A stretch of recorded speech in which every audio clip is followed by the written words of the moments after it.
Hi, Alicia. My name is Megan, and I am the nurse who is going to be your care provider today. And we're going to go over some of the discharge orders now that you have had your baby and are getting ready to go home. Do you remember me at all from right after delivery?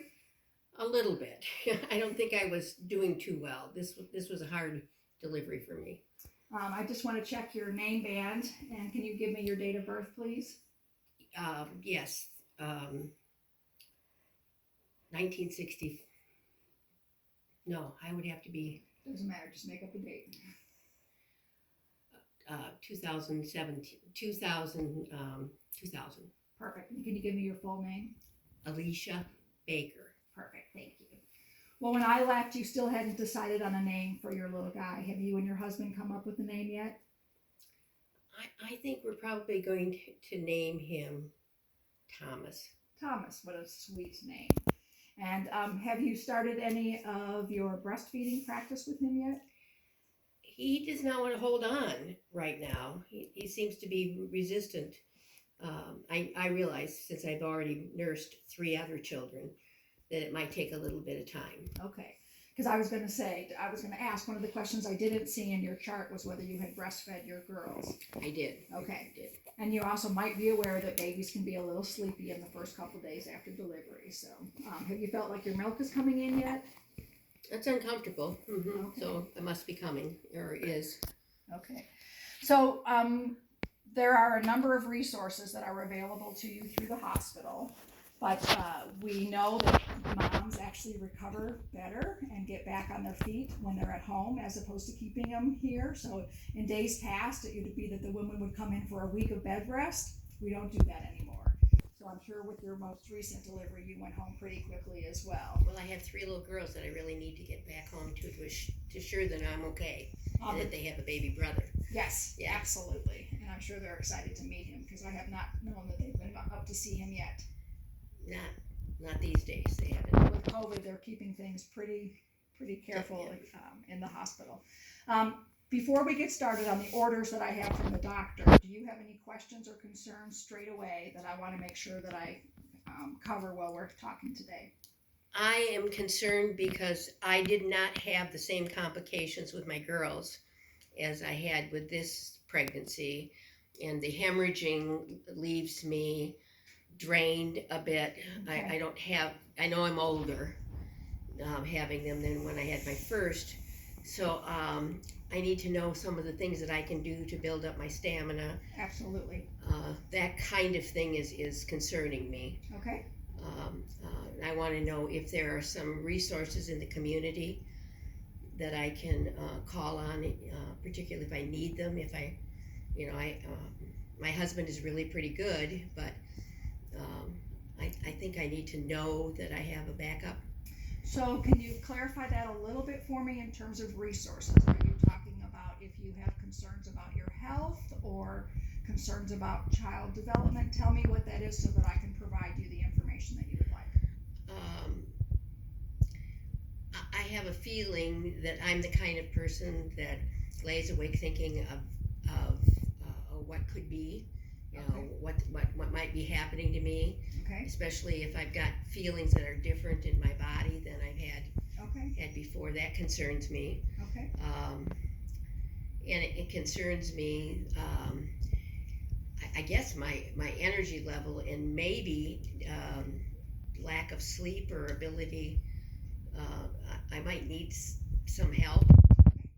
Do you have family? It is one of my questions, so I'm glad that we're starting out here. Do you have family or friends that are going to be available to help you? Because my understanding is that your 3 girls were delivered vaginally, and this is your first cesarean section. Right, and as I say, I feel older, and my body doesn't feel the same with this delivery as the other 3. Nothing that's going to be any long term. I mean, I have a husband that's going to be long term. I mean, and he's very, but he has a full-time job. Okay. And I can't be gone very. I'm self-employed, and if I want to keep my business going, I have got to I have to get back into some order of energy levels so that I can be productive. Okay. So I hear you have some concerns. I want to be able to address some of those with the resources that we have available.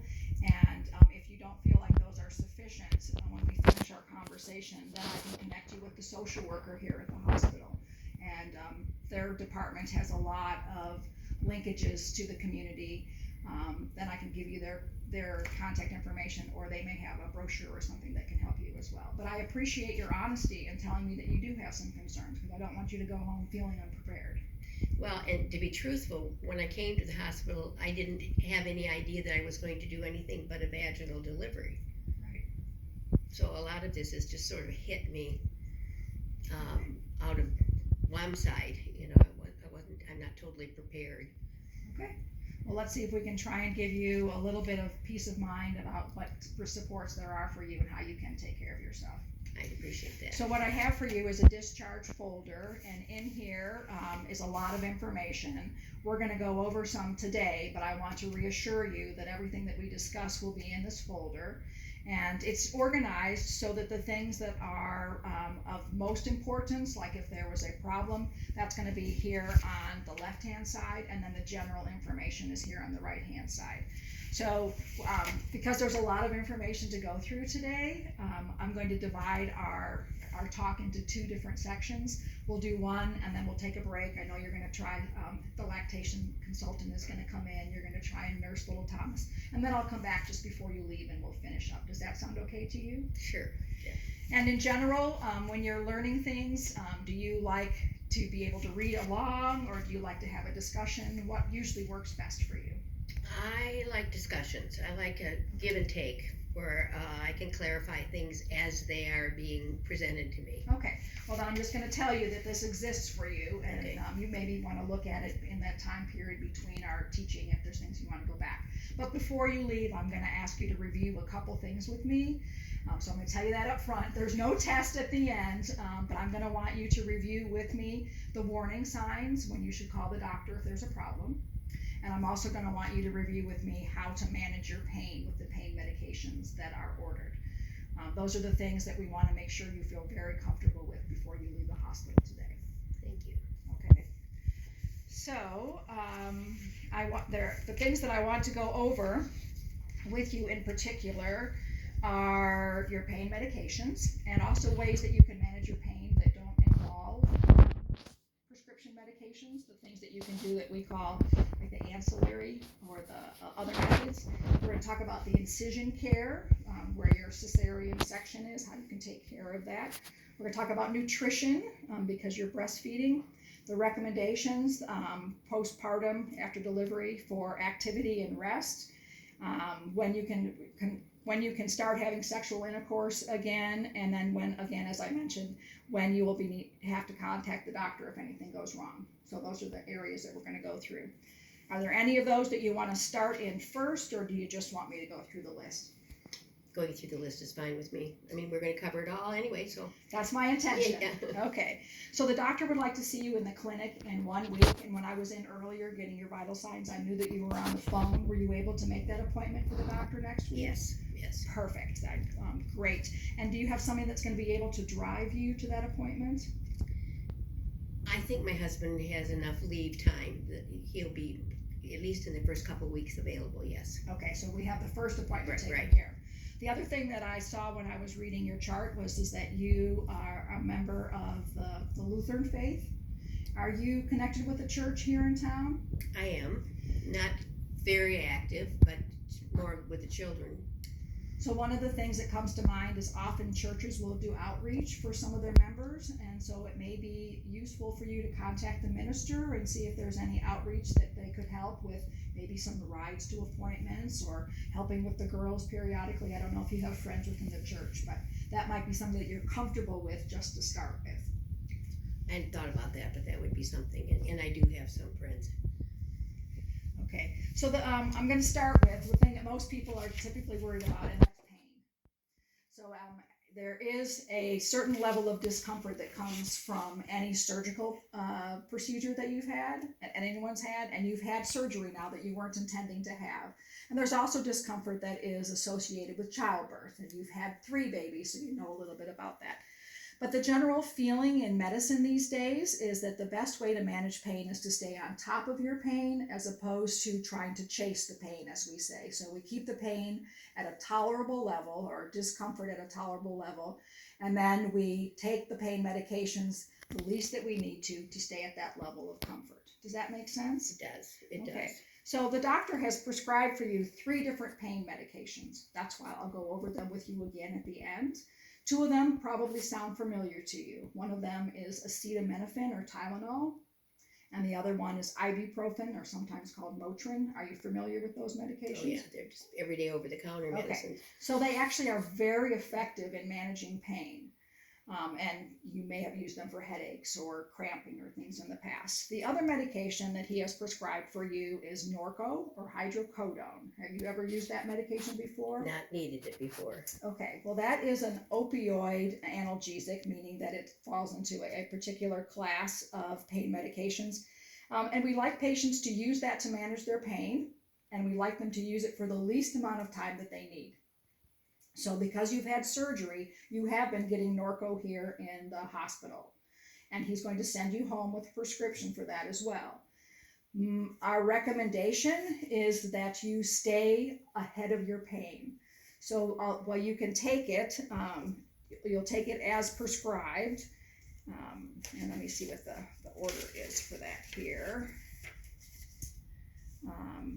You can take your Norco every 4 hours as needed for pain relief.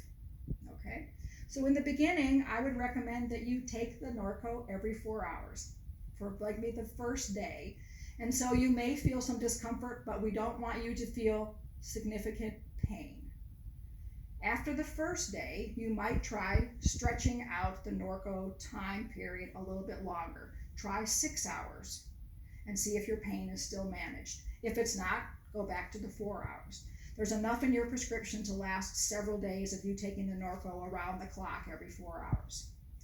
As soon as you feel like your pain is becoming more manageable, we want you to stretch out the time period between the Norco and start using the ibuprofen and the Tylenol. Does that make sense so far? So I don't use ibuprofen and the other while I'm using the prescription drug. Correct. The Norco contains some Tylenol in it, so you don't need to double up on that. So you'll be using the Norco and after that the Tylenol and the ibuprofen together. Okay. I gotcha.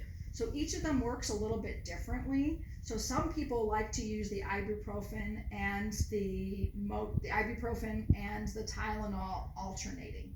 One you can take every 6 hours, one you can take every 4 hours, and I have in here a schedule for 24 hours how you can alternate them. One of them works really well on inflammation. You're going to have some inflammation. One of them works very well at calming pain messages, and they work well together, but you don't take them together. Does that make sense? Yes. I didn't know that, but yes. So because you've had the cesarean section, for some people who have a very high pain tolerance, they don't take the Norco at all. They go home on the ibuprofen and the Tylenol, and they are fine. You have young children at home. I'm guessing that you're going to try and do more things than maybe a first-time mom would do, and I'm going to caution you against trying too many things too quickly as you're recovering from your surgery. But I would recommend that you do stay on top of your pain. So using the Norco for that short period of time and then extending the time period that you need it before you switch over probably is a good plan, but you know your body best. So you're given 3 medications that you can use to tailor to your pain level. How are you feeling about that information? I'm okay. I understand it. So how long, just kind of recapping, how long do you think based on what I've said, how long should you expect to take the Norco? I have pretty high pain tolerance. Now I understand that I also have not had invasive surgery before, so I'm not sure exactly. And my pain has been controlled here in the hospital, so I really don't know what my personal pain level is, but I don't assume that it'll be more than a week, I would guess. Okay. So we've given you enough Norco that it'll get you to your next appointment with Dr. Elder. But one of the things that is a red flag, that is if your pain is not controlled on that, that's a phone call to the doctor's office. Okay. So if you're taking the pain medication as prescribed and your pain gets worse, or you feel like something is not right and you can't maintain the pain management, that's a phone call to the doctor. I gotcha. Now, it's very possible that you're going to come off of the Norco before that week and start using the ibuprofen and the acetaminophen. You can always take a little bit more of those, still within the parameter that they're offered to you. So let's say you go up the stairs an extra trip and that causes you a little more pain and discomfort. Then you can move up your pain medication a little bit and then go back to where it's comfortable. So just because you have more pain doesn't necessarily mean that something's wrong. But if you're taking a lot of pain medication and your pain increases, that's a call to the doctor's office. Gotcha. Okay. So 3 different pain medications that the doctor's offering for you. The thing that you should know about the hydrocodone or the Norco is that it causes constipation.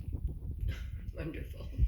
And most women are pretty concerned about having that first bowel movement after a baby's born anyway, because even though you didn't have a vaginal delivery, you're still recovering from childbirth and the surgery. So I'm just going to warn you that the Norco causes some constipation. We've got some things to deal with that, but the acetaminophen and the ibuprofen do not. They do not contribute to constipation.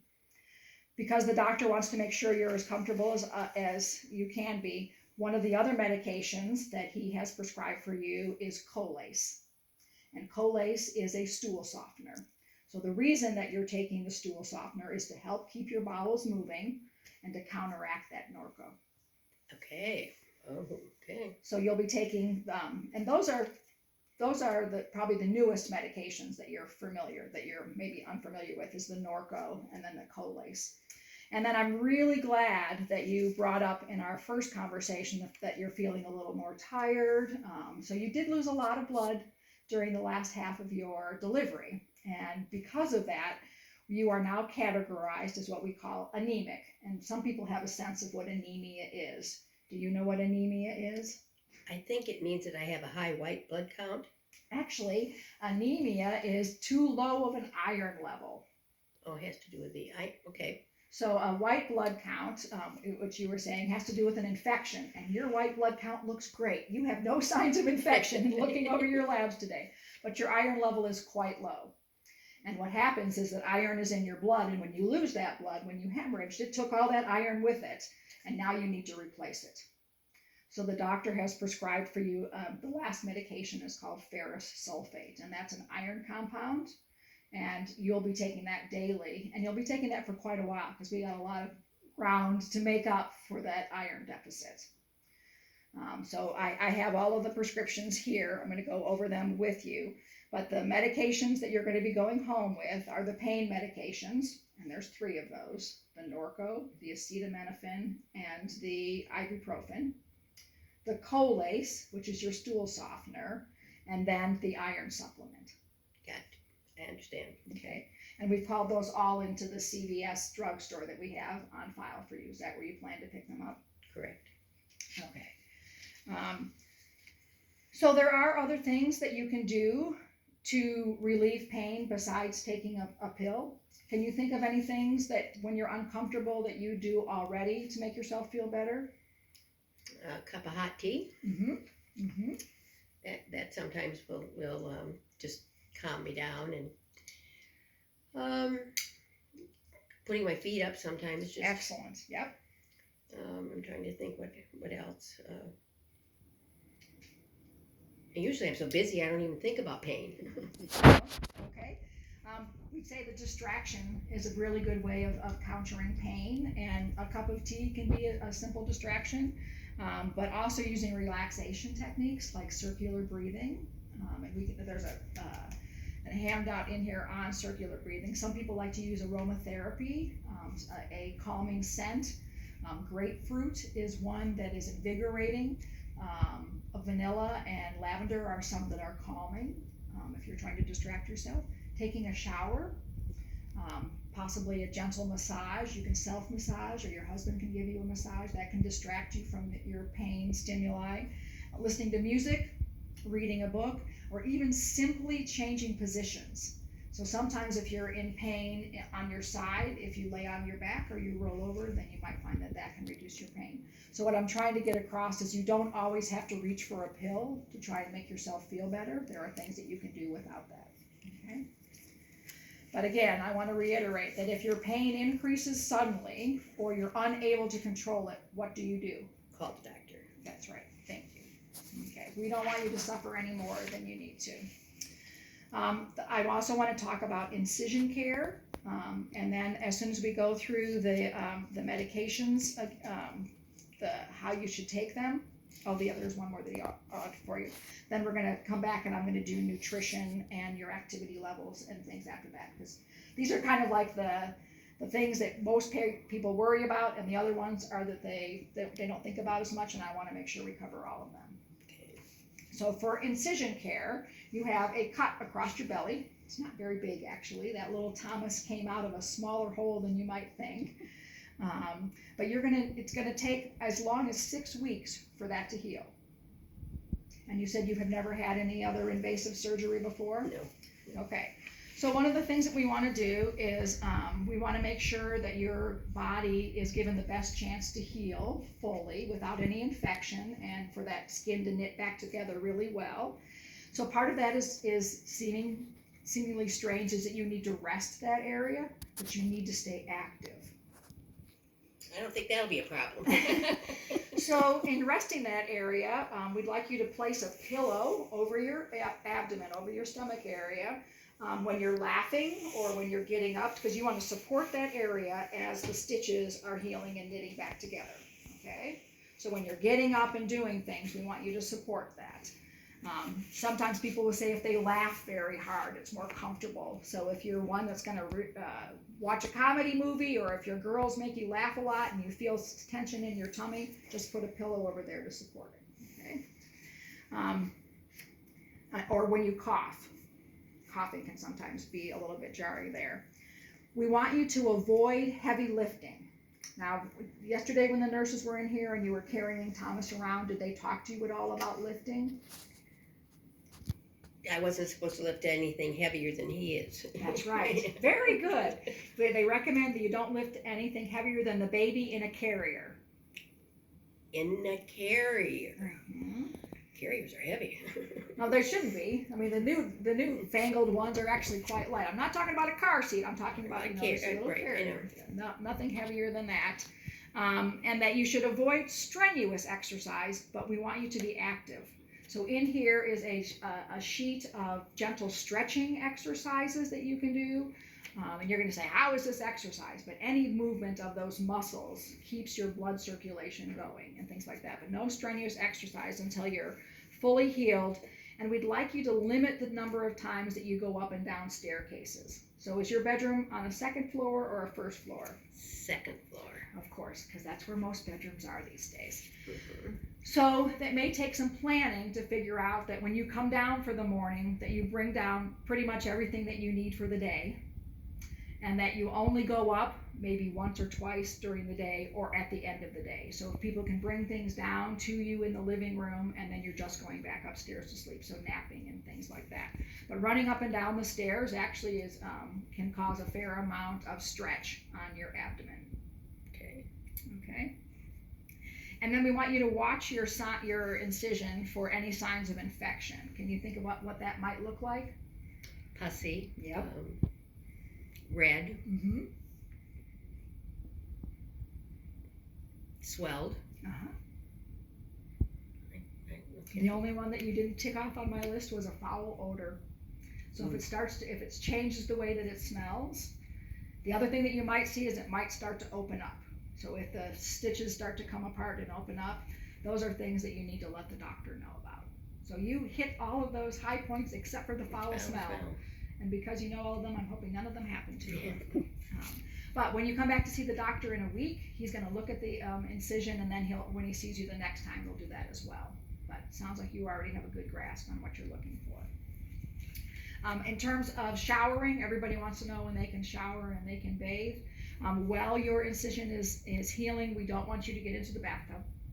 You can shower as much as you would like, but we don't want you to scrub the incision area, and we also don't really want you to soak it. So the water can run past it, that's all fine. And when you're out of the shower, just pat it dry, and then you should be fine.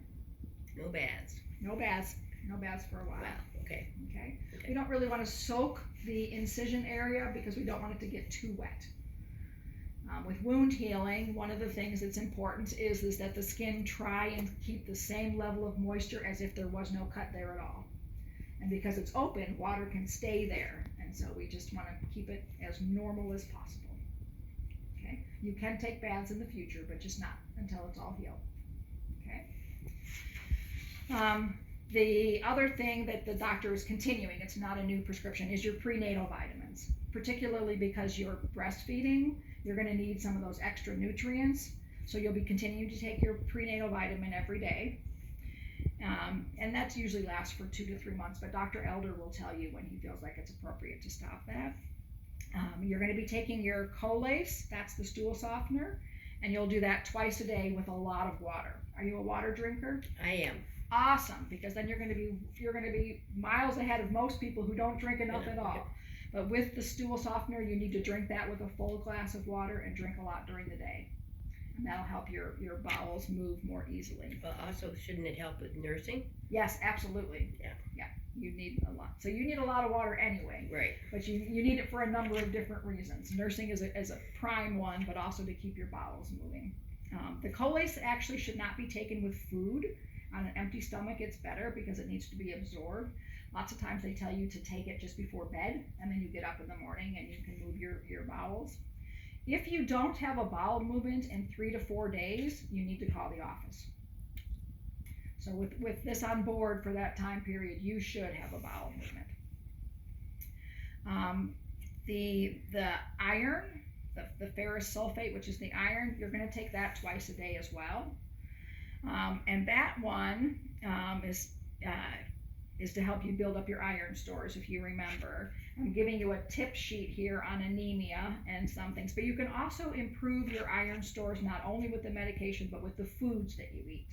So this afternoon, we're going to go over some of the dietary things that can help increase your iron stores as well. But for the iron, you're also going to take that twice a day. And most doctors, and Dr. Elder, he's not such a big stickler on this, but most doctors will tell you to drink it with a glass of orange juice because it helps you absorb the iron. You cannot take it with antacids or dairy products because that will block the iron absorption. Really? Yeah. Okay. So that's in here as well. I do want to warn you that when you take iron, your stools may look black. That's a normal part of taking iron, but some people become anxious about that because lots of times if you have black stools, it means that you're bleeding internally. The reason that the iron itself is black, but as long as your stools are dark colored and a normal consistency, then you're fine. But if they start looking tarry, sticky, that's a call to the doctor. Okay. Also, if you develop diarrhea while taking the iron supplement, you should call the doctor as well. Okay. We've gone over a lot of information. Right. How are you feeling? Well, as I said, my energy level isn't like it was, but I feel like nothing that you're telling me is foreign to me. It's just making sure that I do all the things that I'm supposed to. And that's part of the reason, this folder is a lot of information and nobody expects you to read all of it. There's no test on it. But I think that having it available to you when you're home and maybe you have a question, that'll help you. And there is what we call a warm line. And there's information in here. I've circled it on the folder. There's a warm line for the doctor's office where you can call and ask any questions. And then there's also a warm line for the lactation specialist where you can call and ask any questions. And there's a warm line for the pediatrician's office. So when you were talking about what kinds of resources you could have if you had some concerns, those 3 are all hospital-based or clinic-based. So you shouldn't have to feel like you're alone without the ability to reach out to someone for information. Okay, because when I want it, it isn't like I want to wait for the next week for the appointment if I want to know what I want. Exactly. Yeah. So some of that information is available here, but those warm lines, they're not available 24 hours a day. If you have a concern that can't wait, then you would call 24 hours a day, and they would connect you to whoever the physician was online. But the warm lines, they expect patients to call, and parents, especially new parents, to call with questions. Okay. So you don't need to feel badly about using those resources. Okay. So I think I hear them bringing Thomas in to breastfeed. So I'm going to take a break if that's okay with you. I'm going to leave the folder in here, and then I'll come back probably just after lunch, and we'll go over the rest of the material. Okay. Okay. All right. Well, I thank you, Miss Alicia, and nice to see you again. You